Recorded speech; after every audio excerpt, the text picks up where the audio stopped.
I hereby call to order this meeting of the Arizona Boxing and Mixed Martial Arts Commission. Today is March 13th, 2019, and the time is 10:34 a.m. With those commissioners that are in attendance, please identify themselves and state as to whether they are here in person or via telephone. Yeah, this is Commissioner Scott Peters. Sorry, Joe, go ahead. That's okay. This is Joe Pennington. I'm participating by phone. This is Scott Peters, and I'm participating in person. I'm Scott Fletcher. I, too, am here in person. Item B is our license applications. B1 is the 2019 Professional MMA Contestants Renewal License Application of Mr. Randy McCarty for ARS Sections 5-227, 228, and AAC R19-2-C604 for persons over the age of 36. Mr. McCarty, good morning. Good morning, sir. Thank you for coming down. Gosh, everyone's calling me sir. I've gone completely gray or something, right?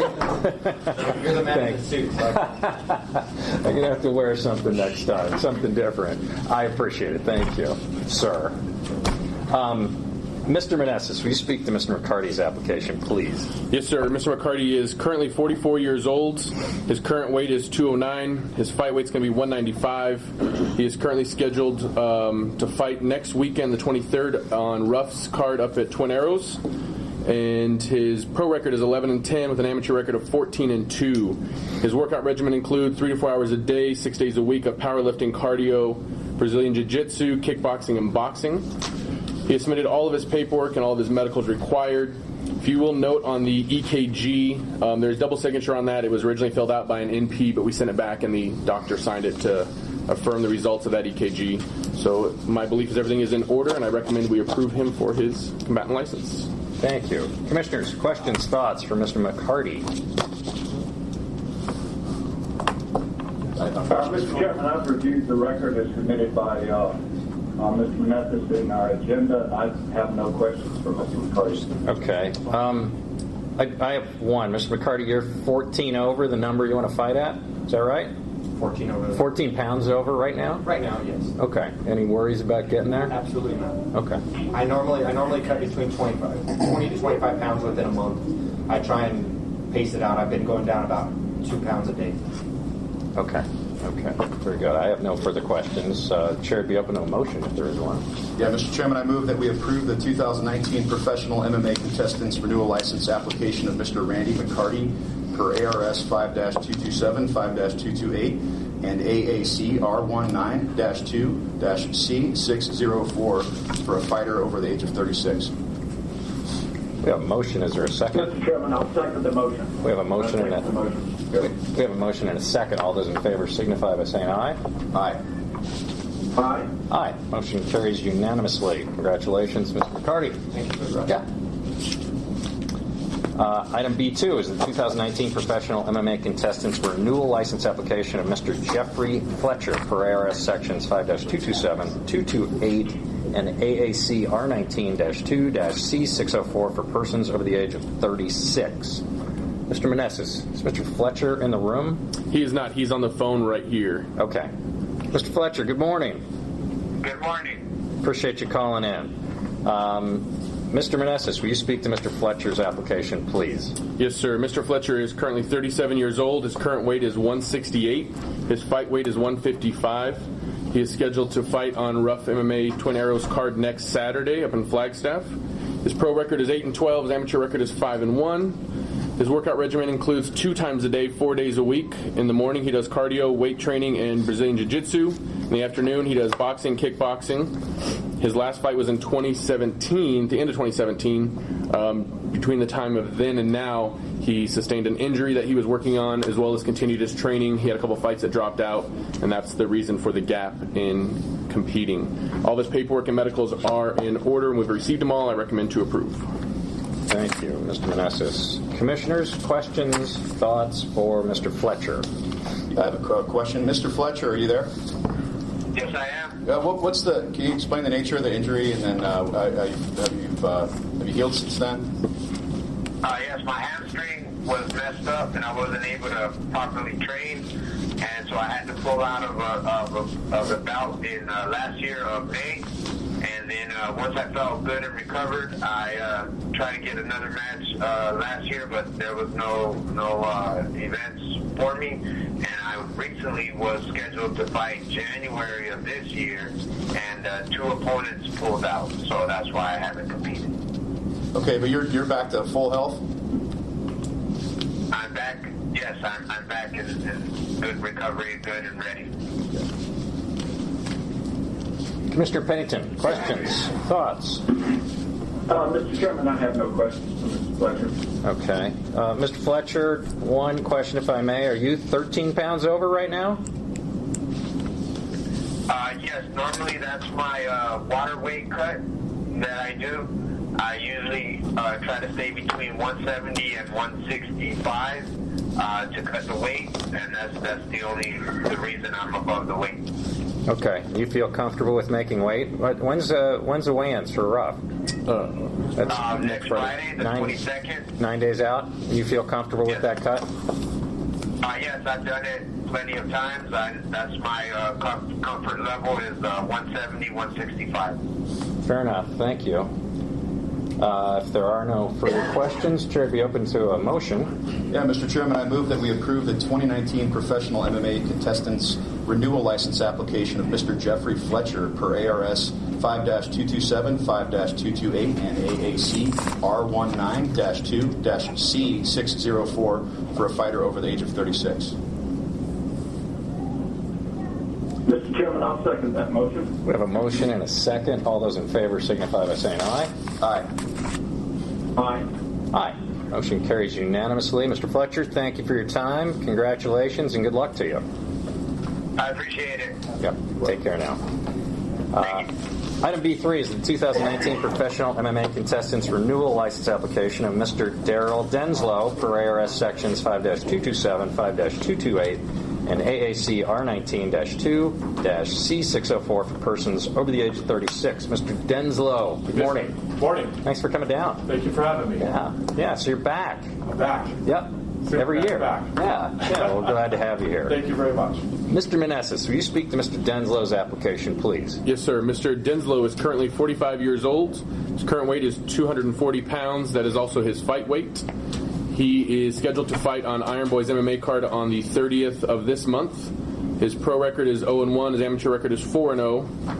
His workout regimen includes Monday, Wednesday, and Friday MMA training, Tuesdays and Thursdays strength and conditioning, and he does cardio 6 days a week. He submitted all of his required paperwork. As noted by Dr. Oda on his examination, Dr. Oda did not find compelling reason to order an MRI, so he did not order an MRI for him at this time. But everything else is in order, and I recommend to approve. Thank you. Commissioners, questions, thoughts for Mr. Denslow? Mr. Chairman, I've reviewed the information submitted, and I have no questions from Mr. Denslow. I have no questions either. Okay. Mr. Meneses, have we looked at matchmaking at all? Do we know who Mr. Denslow might be in a cage with? We did. I don't have it off the top of my head right now. He might be able to speak to it. Devontae Jones. Okay, and you're comfortable with that match? Okay. Yeah, I've seen Devontae fight, I think, 3 times now, and looking at both their matchups and is knowing his style of fighting compared to what his record is, I think at this point should be a pretty decent fight. Okay, fair enough. Thank you. There are no other questions. Chair would be open to a motion. Yeah, Mr. Chairman, I move that we approve the 2019 Professional MMA Contestants Renewal License application of Mr. Daryl Denslow per ARS 5-227, 5-228, and AAC R19-2-C604 for a fighter over the age of 36.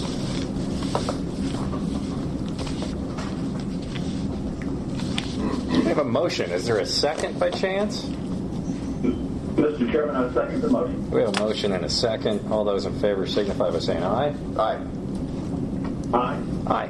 Motion carries unanimously. Congratulations. Thank you very much. Look forward to March 30th. You got it. Yeah. Let's get on. I appreciate it. You want me Thank to check that up, please? C, our event reports. Review, discussion, and possible action on the following event reports. The following events were approved by the Executive Director from February 14th, 2019 to March 13th, 2019. C1 is a request from Iron Boy Promotions for approval of a 2019 MMA event to be held at the Celebrity Theater in Phoenix, Arizona on March 30th, 2019.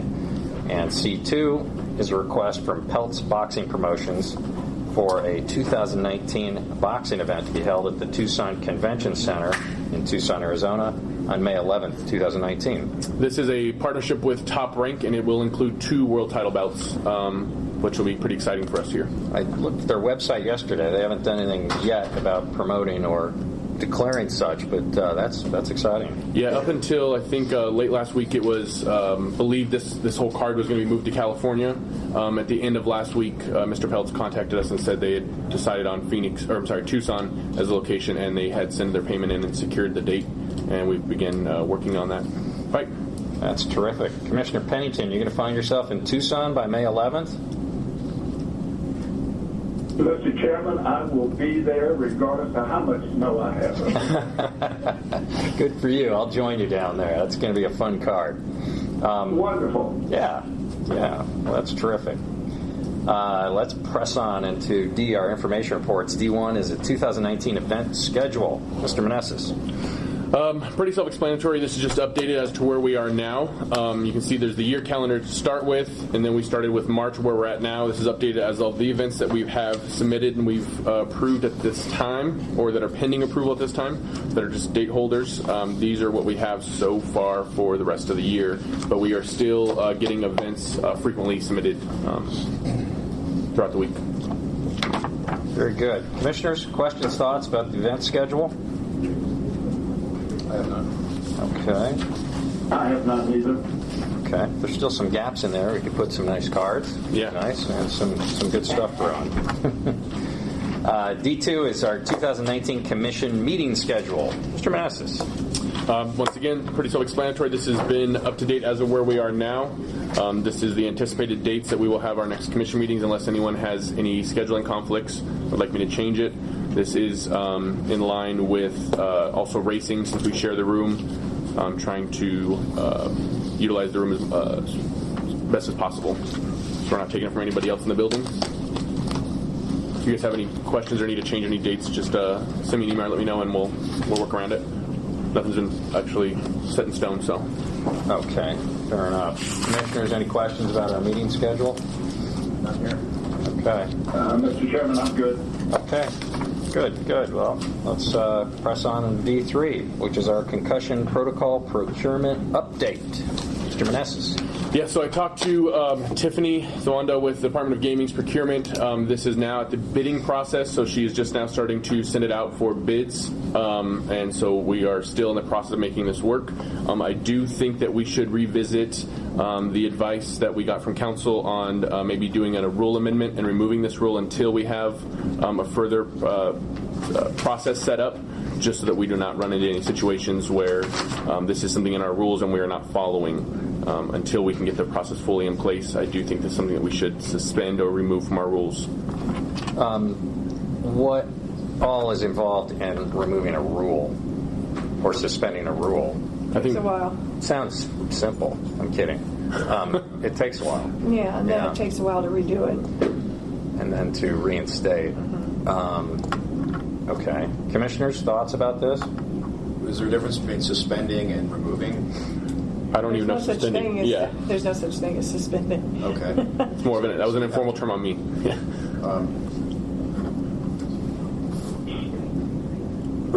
So when I say suspending, I mean that. Mr. Chairman, I guess my thought is, how long do we anticipate this procurement process to take?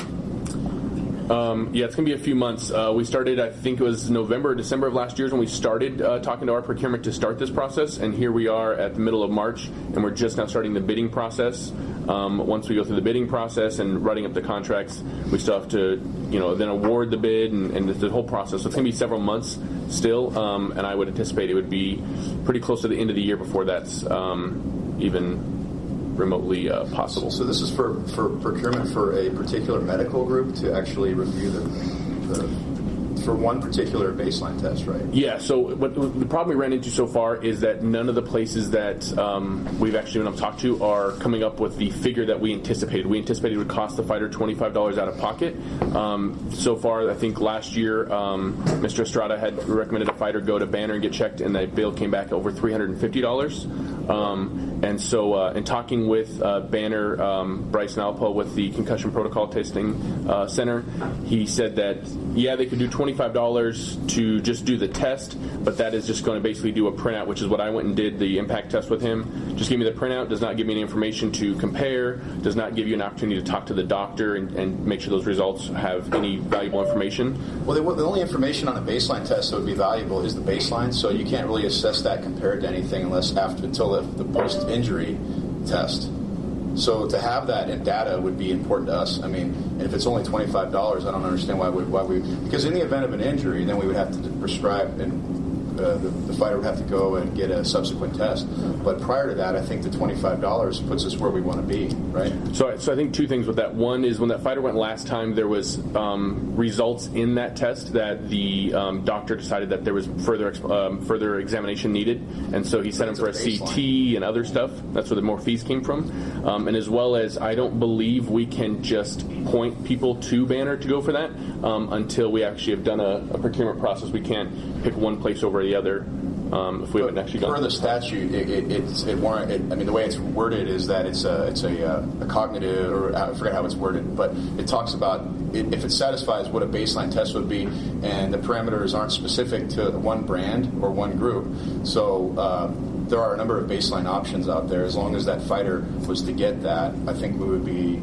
And I don't believe that anybody would competitively charge. If they want to charge $300, maybe they just don't get the job. The fighter can go off and seek them out for $25. I don't know why we should stop the effort on that note. The other issue too is our own ringside doctors also think that our rule is a little broad with having so many different tests available, because according to many of them, is some of the tests don't have the same information. So if you go get an impact test this year and then we have you do a next year test and you get the King David or something, they might not have information that they can actually pull from that. I would agree, but I'd also say this, that it's better to have some information than no information. When you're talking about the brain, you're never going to find consensus on that. It's very subjective, and when it comes to baselines, as long as they're taking the same test that's a subsequent test as they did in the baseline, there should be some ability for us to determine if there's a deficiency there.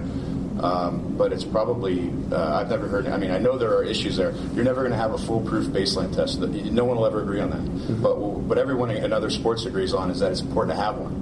And I think if we're limiting ourselves and shutting down, I don't know that that's moving the ball forward, So that's my opinion. The other issue is, what do we do with that information? When someone does get a baseline test, we don't have a doctor. The commission doesn't have a doctor that's a commissioned doctor. All the doctors are paid through the promoters when we have events. So who is actually going to interpret the fighters' results from last year and this year and going forward? Who's looking at that data and comparing whether or not there's actually an issue there? Well, wouldn't it have to be the fighter's individual physician? Because if you went and had an administered test from Banner, then the Banner would actually have to review the data, and he would have to see a doctor. Unfortunately, there would be some costs associated with that.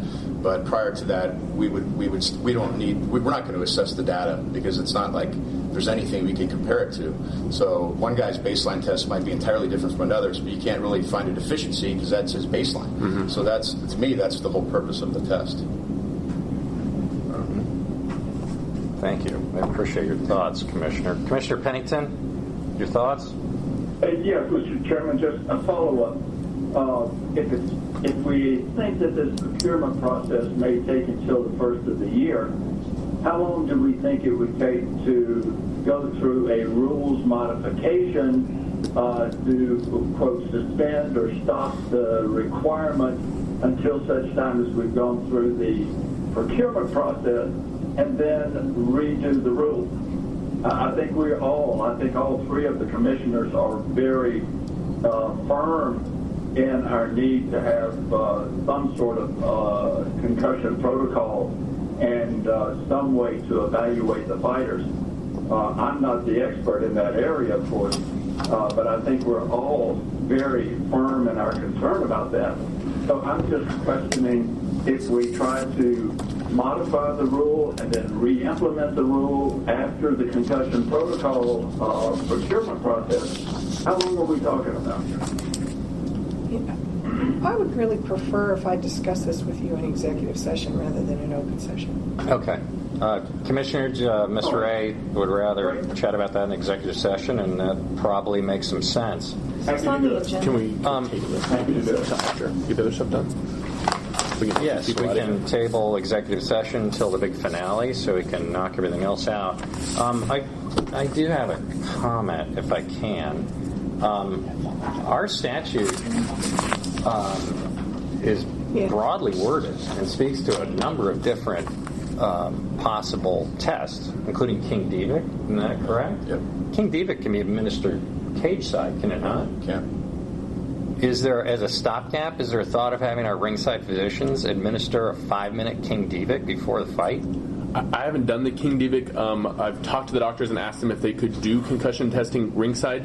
Most of them said that it would not be desirable because of the noise, the distractions going on, as well as it would take approximately 15 minutes to administer, 10 to 15 minutes to administer ringside, and that's also putting time in between bouts.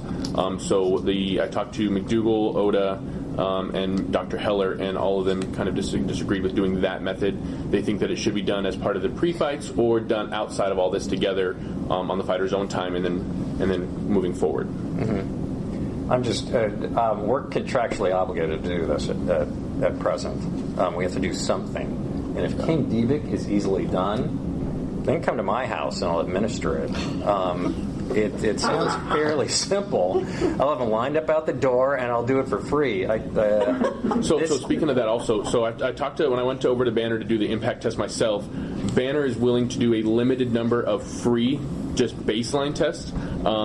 But then the trouble we ran into is who do we determine has to go to that? We can't do everybody. We can do a small number. So how do we determine who gets selected for that? And are we causing any issues by randomly selecting people to go for testing for this and others don't? Sure. No, that makes first sense. come, first serve. You don't do it. I don't know. My recommendation is, maybe something within county. If you're in Maricopa County, you have the availability to go to a Banner facility. However, it's only that particular facility that he's offering this to because he's not a supervisor enough to control the other facilities. So it would be just the central location on 7th and McDowell. So that's just another issue or workaround. I would ask that we take a look at the simplest to administer, which to me sounds like King Divic right now, because we have to do something. Yeah. I know we don't want extra work, but someone's going to have to administer it for us to go forward, I think. But let's talk more about it in executive session, too. Any other thoughts or questions, commissioners? We'll save it for later. How about that? Let's jump into new business. Item E1 is pursuant to ARS sections 5-222A4, 5-227, 5-228A, and AAC R19-2-C609, the new outside sanctioning body application submitted by Ms. Sandra Olding, doing business as the International Kickboxing Federation, the IKF, for a 2019 outside sanctioning body license. Ms. Olding, how are you? I'm good. Yourself? Doing just fine. Thank you for coming down. Thanks for having me. Appreciate it. Yes. Just want to be treated with respect and integrity and fairly. Fair enough. We will do our best to provide you with just that. Thank you. Tell us about your application, will you? I'm applying for the sanctioning body for the National Kickboxing Federation. Mr. Chairman, Yeah, Chairman, I cannot understand what you're saying. Ms. Olding, if you Hold on, would speak up. Yeah, I said I'm applying for the sanctioning Or body. get closer. Oh, yeah. Yeah, he's going to move. We are bringing her. Moving furniture. We're moving her up to the phones. So this should hopefully be better. Can you hear me now, Commissioner? Yes, I sure can. Okay. Thank you very much. You're welcome. Yes, I'm applying for the sanctioning body for the National Kickboxing Federation. We have a world team. We have an outstanding team, Arizona. And we just want to make better opportunities for our junior athletes. There's more bigger and better opportunities besides this. So. Fair enough. Thank you. Mr. Meneses, will you speak to this application, please? Yes, sir. Ms. Olding has submitted her paperwork all of her required outside sanctioning body paperwork. The background investigator noted that there was nothing discovered that rose a level of concern, noted that they believe that she is suitable. I've gotten the rules that she has submitted, and there's some confusion. So I reached out to IKF and asked if Ms. Holding is going to be the only person responsible for the sanctioning body here. I was told she is. The IKF president states they will not be doing Muay Thai. Ms. Holding states they are doing Muay Thai. As we've talked about in our previous meeting when Mr. Richard Williams submitted under IKF, they are not allowed to do Muay Thai since we do have an outside sanctioning body that is under statute that allows Muay Thai, and our rules will only allow one sanctioning body per discipline. So that would be that would differ from that. Looking through their rules, didn't see much for medical requirements. I talked to her in the hallway. Sounds like they have very different physical requirements. The most concerning is the blood requirement for fighters. I have it right here. The answer that you asked me alcohol. Okay. What the blood's drawn for. Okay. The blood requirements are not required for fighters 18 to 39. According to her, it's only for fighters over the age of 51. And physicals are for fighters 46 to 51. All physicals are required for all fighters. Let me just speak real quick and then you'll have your chance. Insurance, the policy amount, she wasn't quite sure. She was going to look that up and get back to us on. And the types of events, she said they'd be doing kickboxing and modified and full Muay Thai. Once again, that is differing. So, go ahead. Okay, on the blood work for 51 and older, physical, medical approval, the blood test that they run is for HIV, Hep B, Hep C, and CBC, which is a complete blood panel.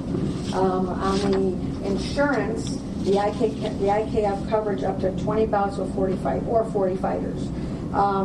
It depends on the coverage that's selected. They recommended a minimum of $2,500 per fighter, which is $450 to $500. It depends. It depends. Like I said, it depends on the coverage that they choose. So I think also that insurance policy is a concern. Our statute requires $20,000. That's just a minimum. Okay, hold on a second. We could go up to $1 million per occurrence. Mr. Chairman, if I could finish. Sorry. Please. All right. So our statutes require $20,000 with a $50,000 accidental death, as well as a $500 deductible payable by the fighter.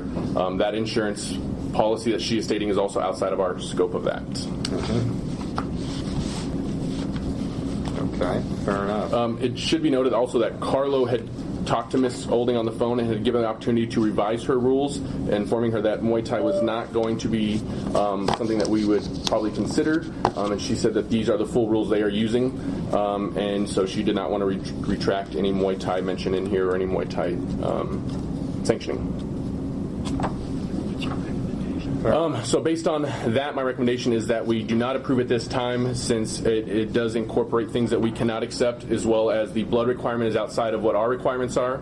The insurance policy is outside of our requirements.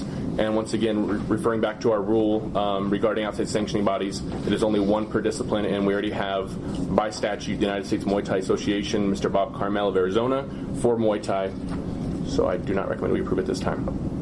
Thank you. Mr. Manassas. Commissioners, thoughts about this? I would agree with our executive director on that, and I think hopefully you understand what he's saying and to be within the scope of fairness, which is what you asked for, and respect. We'll feel that we're operating that way, but these are the things that you understand we have to do. Well, I just feel that, first of all, we're not being treated properly. No matter who applies for the IKF sanctioning body, they always find something that's out of their scope. These are the rules that were sent for the IKF, especially from the president of the IKF, Mr. Steve Fossum, and no matter how hard we try, it seems like we're just being, degraded, and that's not right. I mean, no matter who applies for it, they're going to find something. These are the rules. These are the rules that are submitted for the IKF. They have not changed anything. I just don't think, there's so much opportunity out there for the youth athletes, everything, and everything keeps coming up and coming up and coming up, and then I'm told, we have to have this. I submit the rules, I submit everything that I have that's correct, and then all of a sudden now it's different. Things just Ms. Holding, if I may, we are bound by statute, totally. We can't work outside of our statute. I'll read to you from the statute. The Commission may approve one amateur sanctioning organization for each Muay Thai discipline. we can't even consider a Muay Thai application from you because of that. There already is one. Application. Correct. Additionally, your application have to mirror blood work and insurance requirements that we're bound by as well. Okay, so what do we have to do to do this? Well, yeah, I would encourage you to chat with Mr. Meneses after this and see if you can dial in your application. But right now, you're applying for a Muay Thai license, and we can't, and Muay Thai, we can't do anything. Okay, I'll speak with you afterwards, and I need to know what we can do to get approved on this. I mean, it's just the best thing for Arizona for these young athletes. I mean, it gives them more opportunity, it opens more doors, everything, and it seems like everybody's staying in one corner. It's not giving anybody else any other opportunities. I mean, it's like these young athletes are stuck with this one entity, and they're not allowing anything else coming in, whether kickboxing, whether it's Muay Thai, whatever it is, it's not allowing it. And every time, we come across this bridge, we're getting denied. So I would like to speak with you afterwards. Sure. That'd be great. Fair enough. Thank you. Thank you. Thank you for your time.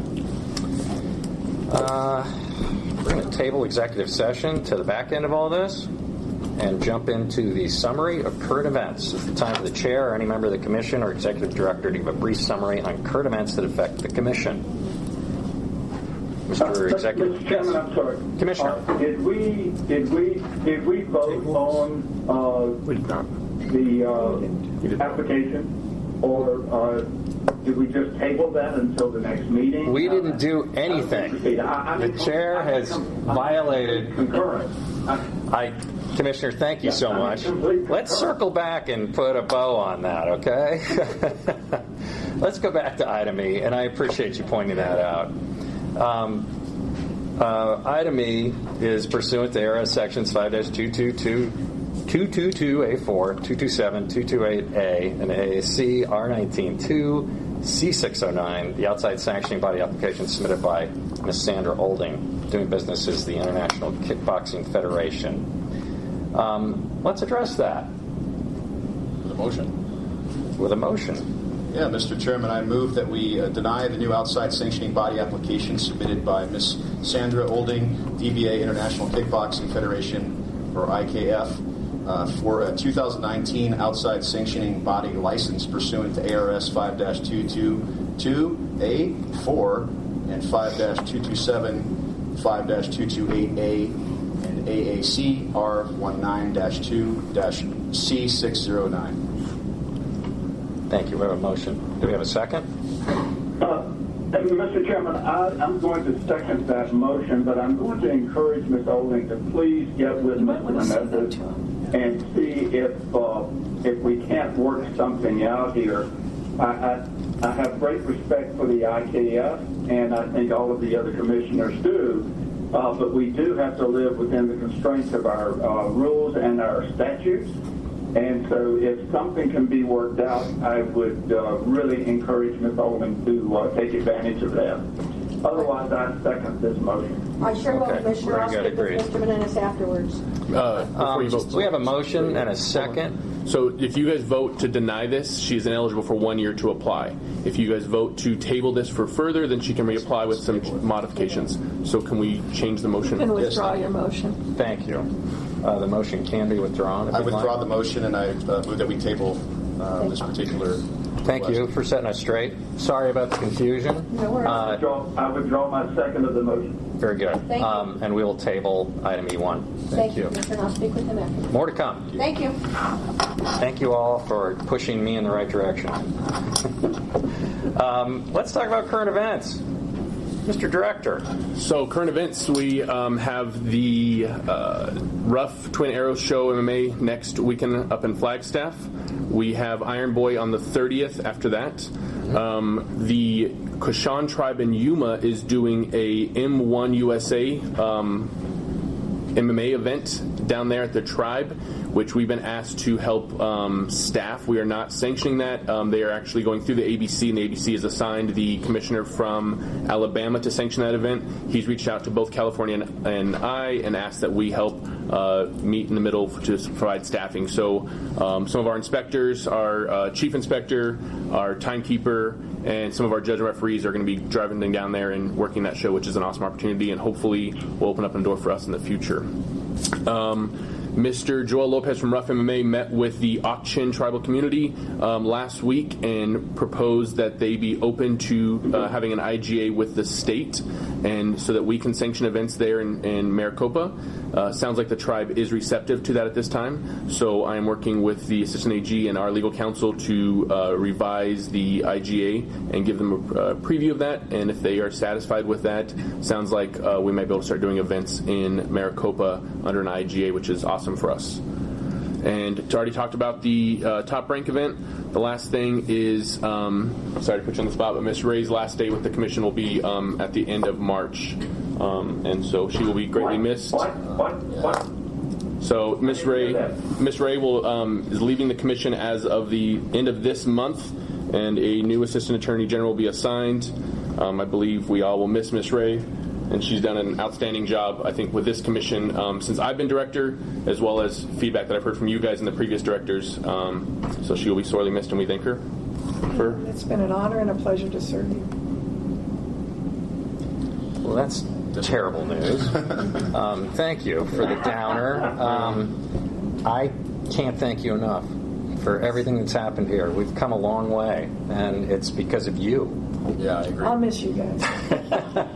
Honestly, before you got here, a lot of the help, or you can call it help. The answer was no. Right, it was. And you were willing to fight the fight, and we can't thank you enough. You're most welcome. It's terrible news. But thank you, Dean, for everything. So you have a say in who we get to just replace you? I have no say in that.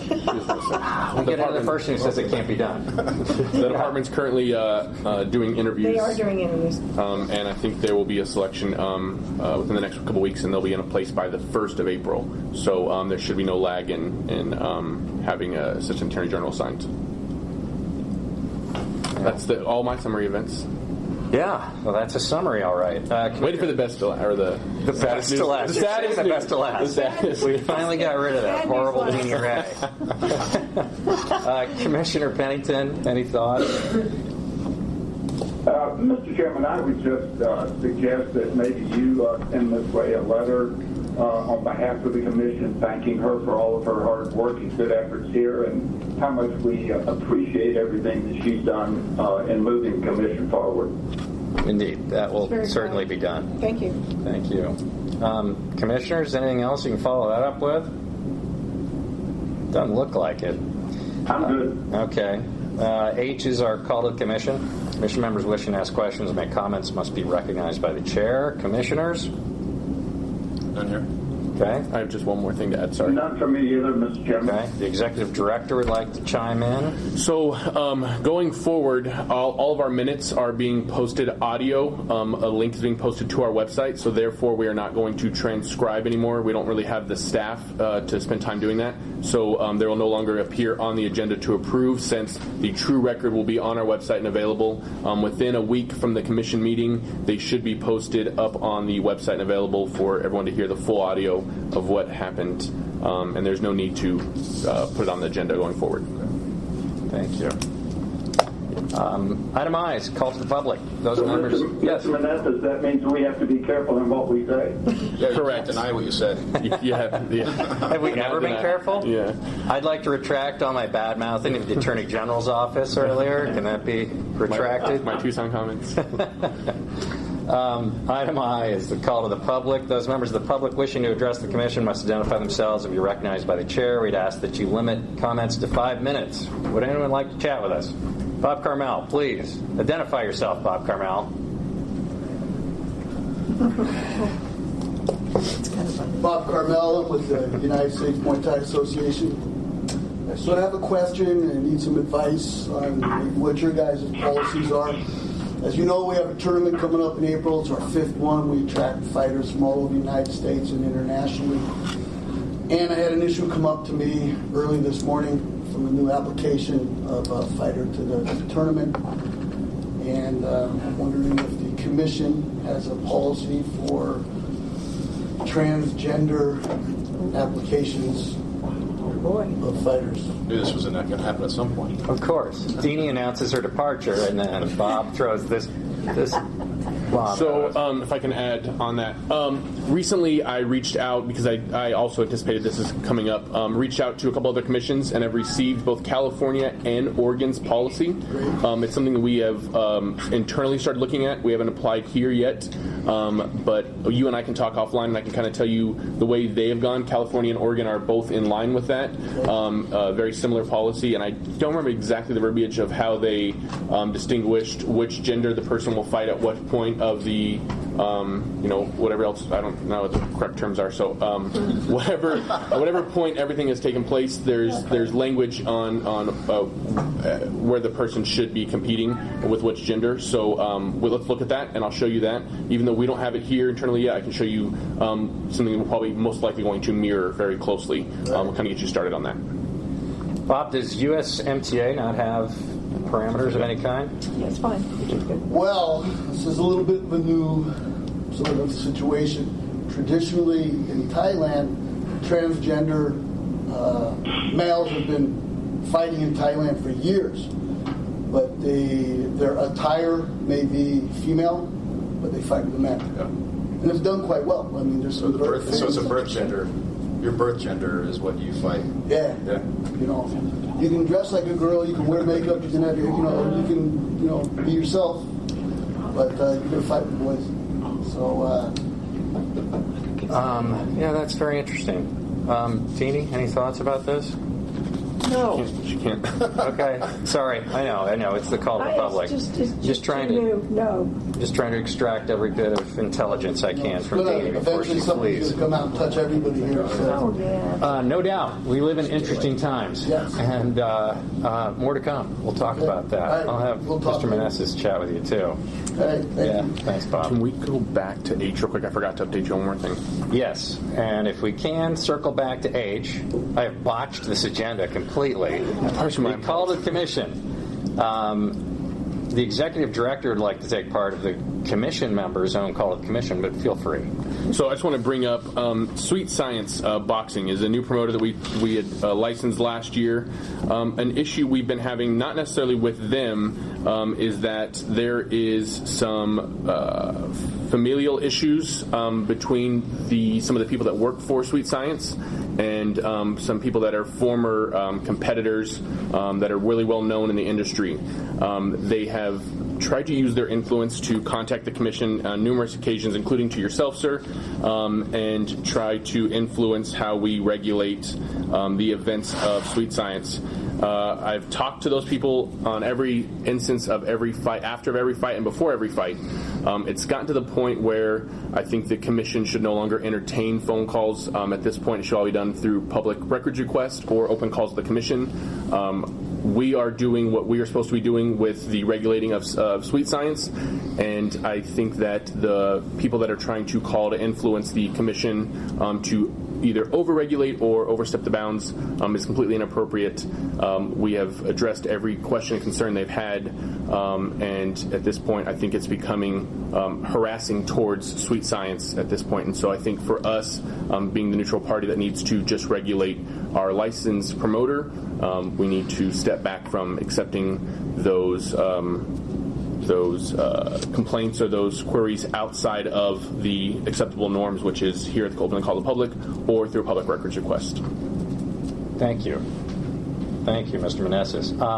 I made the mistake of handing my cell phone number out years ago, and I take a number of calls from the same folks. We are bound by statute. It's our job to regulate, period. So we're absolutely within our rights. Thank you. More to come. I'm sure they're not done. I'm sure. Let's press on. Call to the public. Who would like to chat with us? Please identify yourself. We'd ask you limit comments to 5 minutes. Anybody? Nobody. They've had it with us. Yes. Yeah. Raul Parada. Mariana Ramos from the Guadalajara Athletic Commission sends her regards. Same thing with Hector Molina from the Monterrey MMA Commission. Been working with them. That's terrific. I just got back from Guadalajara. I'm going to Monterrey next month. You are one of our best salesmen, Raul. We appreciate you getting out there and cozying up to everybody. I wonder if Combate's coming back. They Don't bring that Don't bring that up. He came up to the mic, We already right? talked about Dini leaving. Now you want to bring that up? Oh, no. We have bad news about Cabates I still? know they do want to come back, and they like the Phoenix market, but the details I don't really. All right. I'm sure they're in contact with. It's still venues? Yeah. What about outside? I'm willing to go outside if we need to. Go to a baseball stadium if we need to. So stay on them. They're very particular. I understand that. They should be. But we have some beautiful spring training facilities. If, knock on wood, we get decent weather, they can be great events. Yeah, I know they're very pleased with the commission.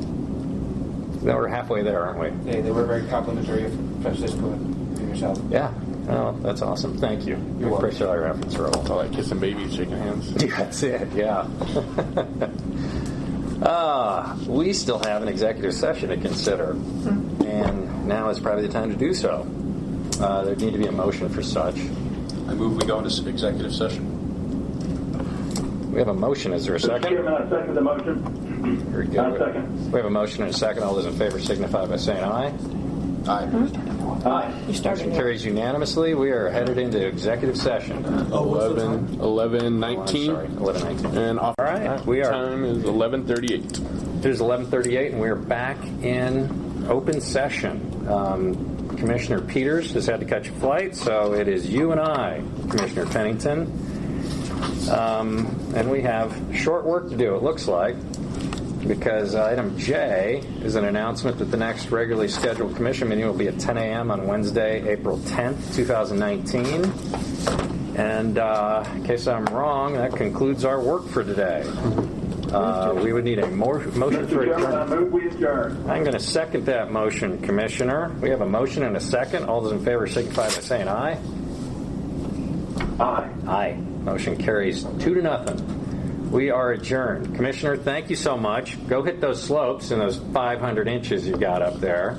And I hope... Don't get hurt. Yes, don't get hurt. Time out.